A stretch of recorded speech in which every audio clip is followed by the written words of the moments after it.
Al maestro Francisco Paco Cruz, periodista de larga trayectoria, más de 47 años en el periodismo, autor de una larga lista de libros, y yo, como siempre, le recomiendo los dos más recientes: Las Damas del Poder, que es el último que sacó a circulación, Corrupción, Impunidad y Nepotismo tras las mujeres más poderosas de México, y García Luna, El Señor de la Muerte, que creo que bien valdría retomara Javier Sicilia si quiere escribir una carta de manera seria y honesta, pero al final esa es solamente mi opinión y es punto y aparte. El maestro Paco Cruz, orgullosamente miembro de esta familia sin censura. Mi querido Paco, ¿cómo estás? Te saludo con mucho gusto, buenas tardes. Vicente, ¿cómo estás? Aquí escuchándote con esa carta. Mira, el problema de Javier Sicilia, como muchos intelectuales intelectuales ilustrados o periodistas ilustrados, es que se convirtieron en activistas de la derecha. Mira, nada más hay una cosita ahí que dice que vamos a seguir los borregos a López Obrador. Pues qué falta de respeto, qué falta de honestidad. Entonces, lo que no les conviene, lo que no les gusta, pues todos los demás somos borregos. Ya se acabaron esos tiempos, pero bueno, pues eso te dice cómo tiene las entrañas. Están enojados con López Obrador, y todo mundo piensa tener una varita mágica para resolver lo que él dice viene de la guerra sucia. No, hombre, la violencia y el narcotráfico, pero que además se los puedo demostrar, viene desde 1925, para que no digan que nos metemos con la revolución. Ya teníamos un problema de violencia gravísimo que nadie quiso atender. Teníamos ejecuciones como los de ahora, teníamos cuestiones gravísimas que no se conocían por varias razones, pero te digo dos. Una, el control que se ejercía sobre la prensa. Dos, los dueños de los medios y los periodistas se sentían poderosos, arrimados al poder, y se corrompieron. Tres, no había internet, así que nadie conocía. Mira, se pueden documentar bien matanzas como hoy. En 1925 podemos ir al norte del país, podemos ir al sur y podemos documentar con nombre y apellidos que había capos tan sanguinarios como entonces, pero ningún periódico los publicaba. Y podemos demostrar además que a partir de 1946, por ejemplo, la Dirección Federal de Seguridad era, al margen de lo que llamaban el trabajo de inteligencia, el trabajo político para eliminar a los enemigos del régimen, se convirtieron en delincuentes. Podemos decir, el primer jefe de la DFS, Marcelino Inurreta, era un criminal, eran criminales, y se convirtió en una escuela de formación de capos del narcotráfico. Teníamos en la Secretaría de Gobernación a Mario Moya Palencia, por ejemplo, en el gobierno de Luis Echeverría, que controlaba ya a los narcotraficantes. Había narcotraficantes que portaban credenciales firmadas como comandantes y firmadas por el secretario de Gobernación, Mario Moya Palencia. Teníamos a la esposa de Echeverría, cuya familia controlaba parte del narcotráfico, desde el Senado en 1946, a través de Carlos I. Serrano, que era coronel y era el presidente del Senado, fíjate. Controlaban el narcotráfico y la violencia, como ahora en el 32, a la época que vayamos, después del 25, cuando se asienta bien ya la revolución. Podemos ir desde la presidencia en el 32 con Abelardo L. Rodríguez. Se controlaba el narcotráfico como lo conocemos ahora, el narcotráfico, la violencia, todo, y nadie nunca quiso prestar atención. Ningún presidente, y eso lo sabe bien Javier Sicilia y lo saben todos los intelectuales ilustrados, ningún presidente intentó formar nunca una policía de Estado, una policía nacional, una policía civil de carrera. Nadie hizo los intentos y todo el mundo se corrompió, y lo tuvimos la gloria máxima de los narcotraficantes en el poder. ¿Fue a través de quién? De Calderón y de Peña Nieto. Tuvimos dos cárteles en Los Pinos y todavía estamos buscando soluciones mágicas. Dejaron romper o quebrar el tejido social de este país a partir del 46. Te digo, podemos ir a cualquier época. Rompieron el tejido social y nunca se preocupan. Es decir, todo el mundo tiene soluciones mágicas, pero a todo el mundo se le olvida que hay que retejer valga la expresión, ese tejido social, recomponerlo, rehacerlo, y eso se requiere de trabajo, y es por pasos, y después podemos pasar a una justicia transicional. Si no atiendes problemas graves en serio, no hablo, mira, solo de la gran violencia del crimen organizado, hablo de otro tipo de violencia que está allí, que está en los pueblos, que deriva en parte de las condiciones de pobreza, de las condiciones en las que dejaron penetrar a criminales del fuero común, no el gran crimen. Y eso fue producto de décadas de descomposición de este país, en la que nunca los intelectuales, y los tenemos, por ejemplo, en el gobierno de Carlos Salinas de Gortari, como de Echeverría, al que vayas, ¿sí? Tenemos intelectuales ilustrados que nunca dijeron nada, que se callaron. Por el contrario, mira, hoy el presidente ilustraba bien en su conferencia mañanera, ¿no? 280 millones, 180 millones, mejor adelántenos un poquito porque no tenemos. Se descompuso esa clase intelectual del país, o lo decía el maestro Sevilla, ¿no? Se incrustaron en las universidades, se echaron a perder, las corrompieron también.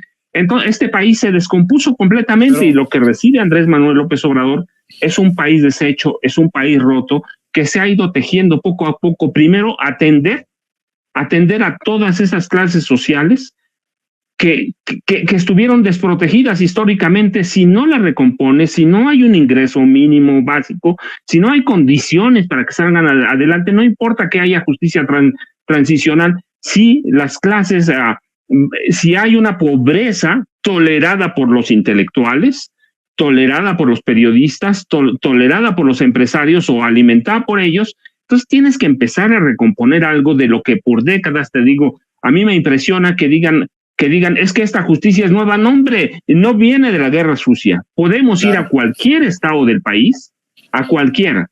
Los 50, los 40, el narcotráfico, la violencia estaba allí y nunca nadie la quiso ver. Y mira, yo digo, ese es el motivo de mis libros, ese es el motivo de decir, la violencia va más allá de la justicia transicional en el gobierno de Andrés Manuel López Obrador. Tenemos que empezar. ¿Qué es lo que hace el presidente? Podemos criticar algunas cosas, lo hemos hecho aquí, Vicente, podemos criticarlas, podemos cuestionarlas, pero lo más importante en este momento era empezar a reconstruir el tejido social de esas familias de millones que abandonaron todos los gobiernos y en la que brutalmente se enriquecieron todos los políticos, del PRI, del PAN, del que sea, Vicente. Mencionar que yo veo en esta carta de Javier Sicilia que le hace el caldo gordo a dos esfuerzos de la oposición que yo he advertido. El calderonizar a López Obrador, el meterlo en el mismo saco, que es lo que creo que intenta Javier Sicilia con su carta, y luego pintarlo como un fracaso. Fíjate, dice, para colmo no solo te pusiste a abrazar a los criminales, sino que llevaste el sueño de Calderón y Peña Nieto a un extremo insólito. Entregaste a las Fuerzas Armadas el control de muchas instituciones civiles y buscas a toda costa desmantelar las instituciones que las víctimas creamos con nuestra propia sangre. Y luego dice, si no eres un dictador, tu megalomanía se asemeja bastante a la de ellos. Nunca sabremos el motivo de tu traición y desprecio. Lo cierto es que al final de tu sexenio fracasado, y como tus antecesores y la mayoría de los criminales en México, terminarás impune, dice Javier Sicilia. A mí me parece una locura hasta cierto punto lo que escribe Javier Sicilia, porque uno pensaría que le echa cabeza, ¿no?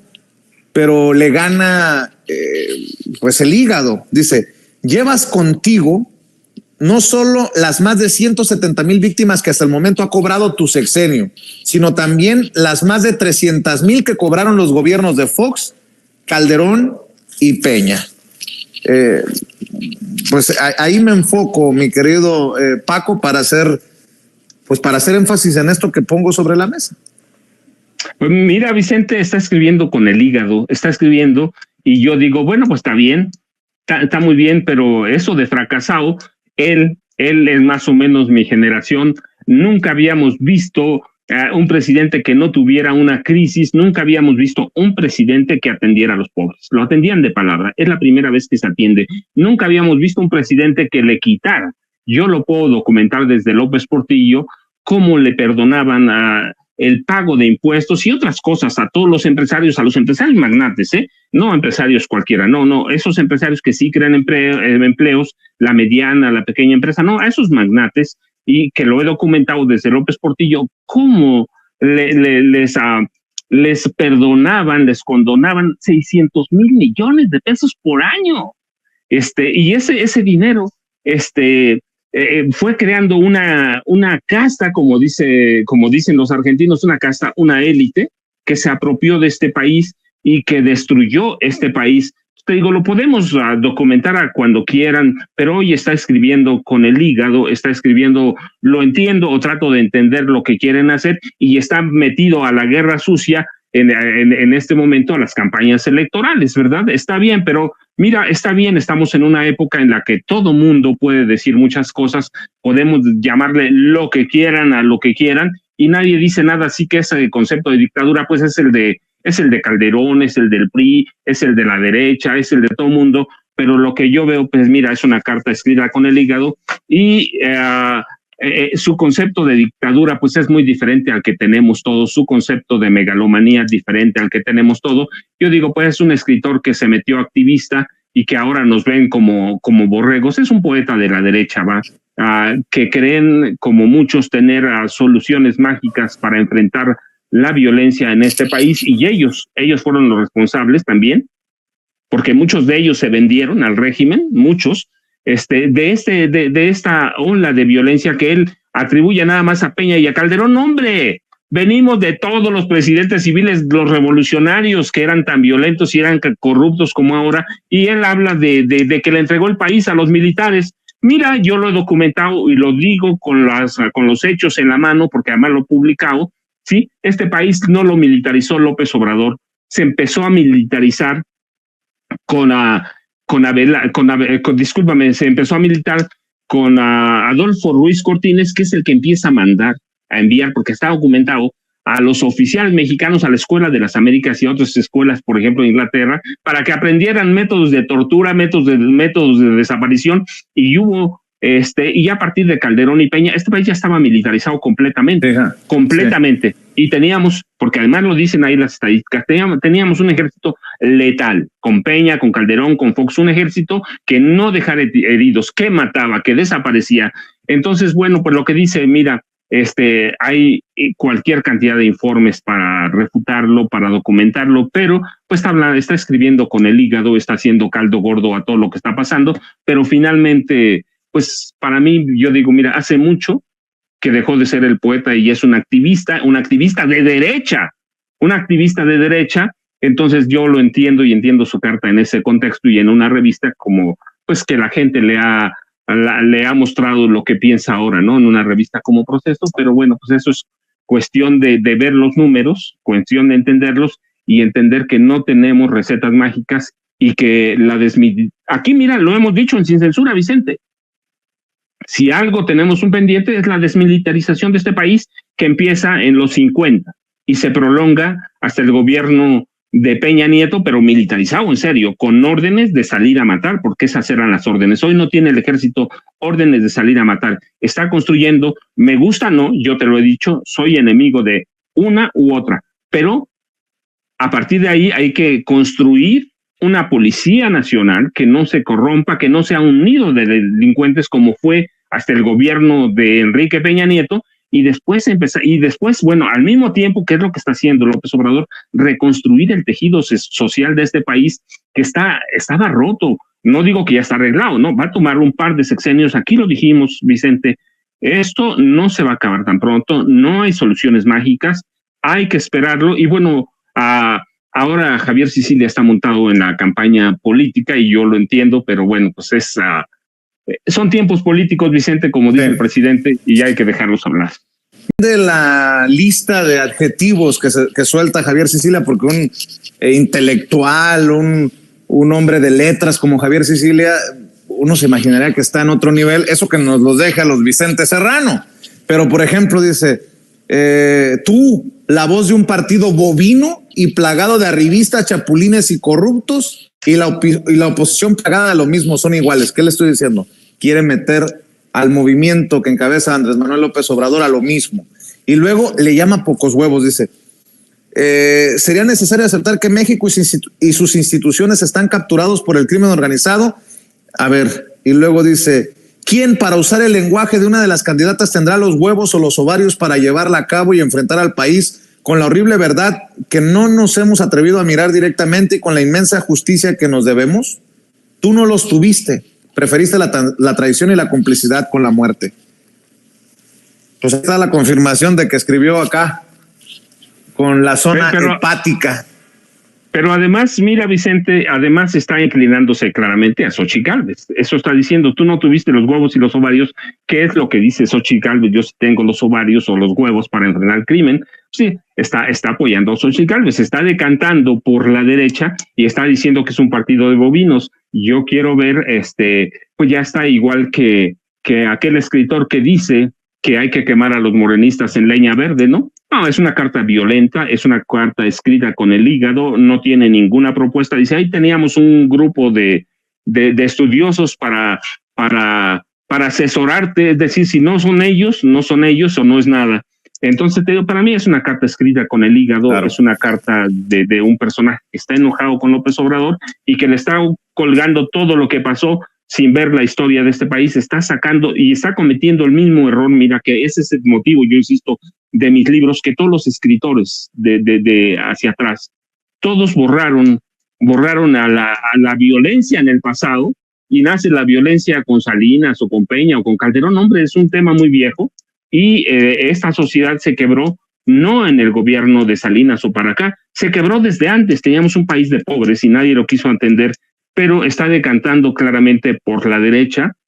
Es una carta dirigida a Xochitl Gálvez, es una carta dirigida para entretener a Xochitl Gálvez, y yo te digo, pues es un activista de derecha, en eso quedó el poeta, y yo la leo así, ahora que la estabas leyendo, así la entiendo, porque cada uno de los puntos que él marca, pues además es muy violento, como es la derecha, sí, en este país, así que yo la entiendo ahí, digo, desconocieron la historia en sus libros, desconocieron la historia en todo y nos dejaron un país roto que es el que hay que recomponer, Vicente. Oye, en conferencia de prensa, Carlos Slim dice que Telmex ya no es negocio, que está en números rojos y lanza también sus críticas, algunas públicas, otras dice que se va a guardar hasta que termine el sexenio de Andrés Manuel López Obrador. ¿Cómo ves al magnate, al ingeniero Slim?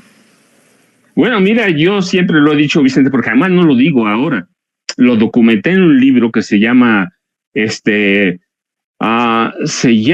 ¿cómo se llama mi libro? Déjame ver, nos dice Vicente, no estaba recordando, como dice Xochitl Gálvez, Los hijos del imperio, para que se acuerde bien, ¿sí? Es un personaje que hizo su última riqueza, no la primaria, su última riqueza, pero esa riqueza violenta. En 1987, con la quiebra del índice de precios y cotizaciones de la Bolsa Mexicana de Valores, él, como un grupo de 26 cazabolseros, prácticamente, mira, no se llama robo porque era legal, pero se hicieron de miles de millones de pesos con la quiebra de la Bolsa Mexicana de Valores o del índice de precios y cotizaciones. Él era uno de los 26 cazabolseros. Su riqueza en contable entonces era de $50 millones, es decir, ya tenía una riqueza, pero después mira, 3 meses antes de la quiebra de la bolsa, los 26 cazabolseros se sacaron todas las ganancias, sacaron todos sus recursos, se lo llevaron al extranjero. 3 meses después de que ellos sacan sus ganancias, ellos sabían que iba a quebrar. Quiebra el índice de precios y cotizaciones, y lo sé porque el número está escrito en el libro de memorias de del presidente Miguel de la Madrid. 350,000 personas perdieron todas sus inversiones, todas. Y estos vivales de las casas de bolsa, acciones que habían vendido, por ejemplo, en $1,000, las recompraron a $1. Así que hicieron negocio redondo por donde fuera. No era un robo, pero era inmoral. Era inmoral. Después de la quiebra de la Bolsa Mexicana de Valores, en 1990 tuvo dinero, $1,757 millones, para comprar Teléfonos de México. Mira, pero además, una concesión que fue un monopolio, que sigue siendo un monopolio en esencia, llamado Telmex, entregado en cláusulas y condiciones prorrogables hasta por 81 años. Para ser precisos, mira, su permiso para operar Telmex puede extenderse hasta 2071 si no hay otros acuerdos antes de esa fecha o que el gobierno decida recuperar la empresa. Es decir, es un tipo como otros muchos que se enriquecieron a través de cuestiones moralmente cuestionables. Sí, se robaron todas las inversiones de aquellos inversionistas con la quiebra. Se robaron todo, sacaron todas sus ganancias. Hubo suicidios que nunca nadie reportó. La prensa estaba bien controlada. Hubo personas que quedaron en la miseria porque le habían apostado a la Bolsa Mexicana de Valores, a estas 26 casas de bolsas que invertían sus recursos. Y ellos sacaron todo lo que tenían y dejaron quebrar al mercado accionario mexicano. Así que, y hoy, mira, nos viene a dar una conferencia en la que dice verdades a medias, entonces es una mentira. En la que dice verdades a medias, dice, Telmex ya no es negocio, lo voy a vender, pero él sabe que tiene una concesión prorrogable hasta diciembre de 2071, Vicente. ¿Y qué empresario, qué magnate, qué rentista vende una empresa o mantiene una empresa que ya no es rentable? Y ellos, como son menos, Vicente, menos, nos viene a decir que tiene diferencias con el presidente López Obrador. Está bien, porque no las diga, que nos diga lo que está mal. Esa es la cuestión con personajes como él, como Sicilia, que guardan todo lo del pasado, pues que nos diga ahorita que está mal. Viene a una conferencia donde además dice, bueno, dicen, tengo mis diferencias, luego se las voy a decir. Algunas dice como la del ejército, otra vez. Él permitió que Salinas, que Zedillo, que Fox, que Calderón y que Peña militarizaran a este país o lo terminaran de militarizar y nunca dijo nada. Él le prestó toda la tecnología de Telmex a Genaro García Luna. ¿A dónde se alojaba Plataforma México? Él no sabía, el hombre más rico que de este país, que García Luna era un criminal. García Luna le secuestró a uno de sus sobrinos y se lo regresó, y a partir de ahí le presta todo Telmex. ¿No sabía este hombre, el más rico del país y en una época el más rico del mundo, que García Luna controlaba todas las bandas de secuestradores desde el gobierno de Ernesto Zedillo Ponce de León? ¿Qué secreto se va a guardar? Mira, en este país, Vicente, ya no hay tantos secretos. Él, con Telmex y ahora con Telcel, Bimbo y Coca-Cola pueden presumir que llegan al 99% del mercado mexicano, de la población. No hay lugar que no tenga o un Telcel, o un Telmex, o un Bimbo, o una Coca-Cola. Ellos pueden llegar, pueden influir en el mercado. Ciertamente dice, hay paz social, y eso, bueno, es un mensaje para quién, no sabemos. Me imagino que para los personajes que en 18 lo querían como candidato presidencial, pero el problema de este país, Vicente, es que los magnates, los dueños del dinero, o los dueños, las castas políticas, se guardaron todo, se enriquecieron brutalmente, y todo nos lo dicen después. Y por eso es la cuestión con Sicilia, que pues sí, todo lo del pasado lo olvidaron y nos dejaron este país roto. Bueno, Carlos Slim es lo mismo, que nos diga la verdad. El problema de este país es que está cansado que le mientan, que lo engañen. Genaro García Luna trabajaba a partir de Teléfonos de México y usó para robarse cualquier cantidad de expedientes, usó para meterse cualquier cantidad de cosas Genaro García Luna. ¿Por qué? Pues porque también Slim parece que le tenía miedo a Genaro García Luna, porque le habían secuestrado a una persona, sabía lo que era la policía, desde la Agencia Federal de Investigaciones a la Secretaría de Seguridad Pública, de Genaro García Luna, sabía el poder que tenía García Luna. García Luna tiene sus expedientes. Así que yo digo, mira, es una conferencia donde dice algunas verdades, y sí, el país, él lo dice. Entonces, tú ve, ahí es la contraposición con Sicilia. Cecilia dice que este país es un desastre, hay que ver la conferencia, y dice que hay paz social, que sí hay un encono, pero también dice que hay abusos, que hay abusos, que hay ¿no? A partir de lo que se hace en la mañanera, a favor y en contra. Sí, nos va diciendo cositas así y sale en una época electoral. ¿Qué mensaje nos está mandando? Pues yo no lo sé, mira, no lo sé, pero he seguido con mucho cuidado lo que hizo, pero digo que nos hable de cómo se hizo verdaderamente de Telmex, que nos hable de aquella época en que quebró el índice de precios y cotizaciones, se fue en octubre de 87, el gobierno de Miguel de la Madrid, que nos hable de todo eso, él lo sabe, él sabe cómo los 350,000 inversionistas, te digo, no lo digo yo, está en el libro, en las memorias de Miguel de la Madrid, que cualquier día la recuperamos, te enseño la página, ahí están.